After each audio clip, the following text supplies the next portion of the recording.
கன்னியாகுமரி மாவட்டம் திக்குறிச்சி மகாதேவர் கோவிலுக்கு பக்கவாட்டு சுவர் கட்ட 84 லட்சம் ரூபாய் நிதி ஒதுக்கீடு செய்து 3 ஆண்டுகள் கடந்தும் பொதுப்பணித்துறை அலட்சியத்தால் பணிகள் நடைபெறவில்லை என புகார் எழுந்துள்ளது. இதுகுறித்து அப்பகுதி மக்களிடம் நமது செய்தியாளர் அருள்குமார் நடத்திய கலந்துரையாடலை தற்போது பார்க்கலாம்.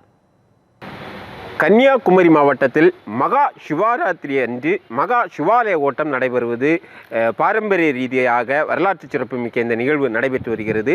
12 சிவாலயங்களுக்கு பக்தர்கள் 108 கிலோமீட்டர் தூரத்தில் இருக்கும் இந்த சிவாலயங்களுக்கு மகா சிவராத்திரி அன்றும் ஒரு தினத்திற்கு முன்பாகவும் ஓடியும் நடந்தும் பல வாகனங்கள் மூலமும் பக்தர்கள் சென்று வழிபடுவார்கள். அந்த கோயில்களில் இரண்டாவது கோயிலான திக்குறிச்சி மகாதேவர் கோயில் ரிஷப ராசி பரிகார ஸ்தலமான இந்த கோயில்தான் இரண்டாவது சிவாலயமான திக்குறிச்சி மகாதேவர் கோயில். இணைக்கப்பட்ட மற்றும் இணைக்கப்படாத திருக்கோயில் இந்து அறநிலையத்துறை கீழ் இருக்கும் இந்த கோயில் தாமிரபரணி நதிக்கரையில் அமைந்திருக்கும் அந்த காட்சிகளைத்தான் நாம் பார்த்து கொண்டிருக்கிறோம். இந்த கோயிலை பொறுத்த அளவில் இந்த கோயிலோடு சேர்ந்திருக்கும் அந்த காம்பவுண்டு சுவர் சுற்றுச்சுவரானது தாமிரபரணி நதியோடு சேர்ந்திருக்கும் அந்த காட்சிகளைத்தான் நாம் பார்த்து கொண்டிருக்கிறோம். இந்த காம்பவுண்டு சுவரோடு சேர்ந்திருந்த அந்த பக்கச்சுவரானது அந்த பக்கச்சுவர் மண் திட்டுகளாக காணப்பட்டது. அந்த மண் திட்டு இந்த பகுதியில் திக்குறிச்சி பயணம் பாலம், அதாவது திக்குறிச்சி பயணம் பாலம் இந்த பகுதியில் பணிகள் நடைபெற்ற போது இங்கிருந்து நீரோட்ட மாற்றம் காரணமாக தாமிரபரணி ஆறானது திசை மாறி ஓடத் துவங்கியது.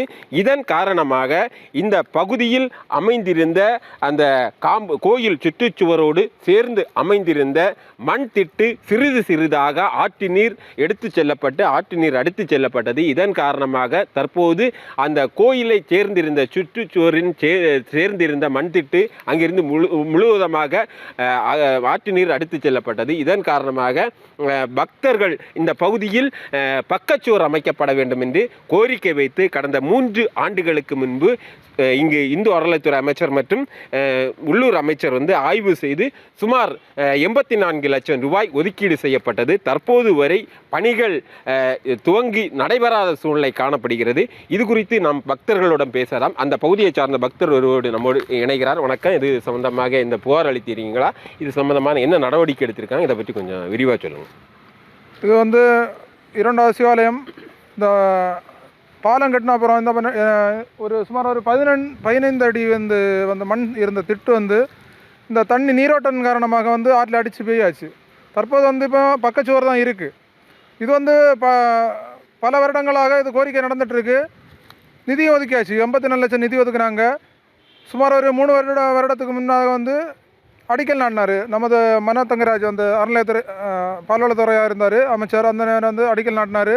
அன்னைக்கு ஒரு ஜேசிபி வச்சு எல்லாம் சரி பண்ணி கல்லை எடுத்து வச்சுட்டு போனார். அதுக்கப்புறம் 3 வருஷம் ஆச்சு. இன்னும் பக்கச்சுவரும் இல்லை, எந்தவித நடவடிக்கைகளும் கிடையாது. நாங்களும் பக்தர்கள் சார்பில் நிறைய போராட்டங்கள் அறிவிச்சிட்டோம், நிறைய மனுக்கள் கொடுத்துருக்கோம். இது வரைக்கும் யாருமே கண்டுகொள்ளலை.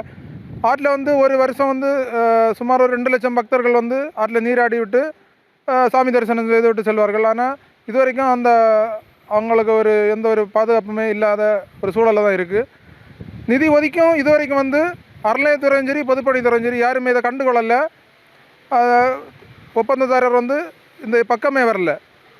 இதனால் பக்தர்களை திரட்டி போராட்டம் பண்ணதாக ஒரு முடிவில் இருக்கேன். சிவராத்திரி இனி அடுத்த 2 மாதத்தில் சிவராத்திரி வருது. அதுக்கு முன்னாடி எங்களுக்கு ஏதாவது இதில் உள்ள விஷயங்களை அதிகாரிகள் செய்து தரணும். இது சம்பந்தமாக பல புகார்கள் அளித்தும் கடந்த 3 ஆண்டுகளாக பொதுப்பணித்துறை மற்றும் இந்து அறநிலையத்துறை எந்த நடவடிக்கையும் எடுக்கப்படவில்லை என்று பக்தர்கள் குற்றச்சாட்டை முன்வைக்கிறார்கள். உடனே நடவடிக்கை எடுக்கப்பட வேண்டும் என்பதே பக்தர்கள் மற்றும் பொதுமக்களின் கோரிக்கையாக உள்ளது. தமிழ் ஜனம் செய்திகளுக்காக ஒளிப்பதிவாளர் நிதியனுடன் கன்னியாகுமரி மாவட்டத்திலிருந்து அருள்குமார். இன்வெஸ்ட்மெண்ட் சேலஞ்சுக்கு ரெடியா? ஒரு பவுண்ட் தங்கம் 30,000க்கு கிடைக்குமா? மியூச்சுவல் ஃபண்ட்ல 30% லாபம் வருமா? ஷேர் மார்க்கெட்ல 60% லாபம் உறுதியா? இல்ல பேங்க் ஃபிக்ஸ்ட் டெபாசிட்ல 30% லாபமா கிடைக்குமா? ஆனா 100% செக்யூரா சென்னை சிட்டி லிமிட்குள்ள பிளாட் வெறும் 1450 per square feet மட்டும்தான். இந்த வாய்ப்பை தவற விடாதீங்க. மேலும் விவரங்களுக்கு இப்பவே கால் பண்ணுங்க.